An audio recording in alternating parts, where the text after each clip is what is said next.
একদিন একজন ধনী বাবা তার ৮ বছরের ছেলেকে নিয়ে বেড়াতে গেলেন।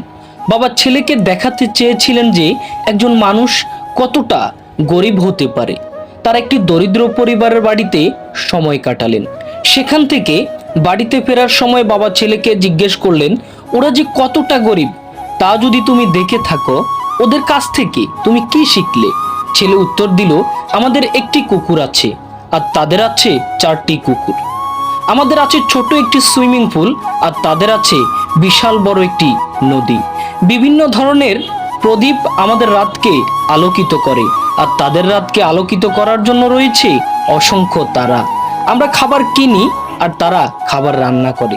আমাদের রক্ষা করার জন্য আমাদের দেয়াল আছে, তাদের রক্ষা করার জন্য তাদের অসংখ্য বন্ধু এবং প্রতিবেশী রয়েছে। আমাদের কাছে বিভিন্ন বিখ্যাত লেখকের বই আছে আর তাদের কাছে আছে কোরআন। আমরা কতটা দরিদ্র তা দেখানোর জন্য তোমাকে অসংখ্য ধন্যবাদ বাবা। কি বুঝলেন? টাকা আছে মানেই কি আপনি ধনী?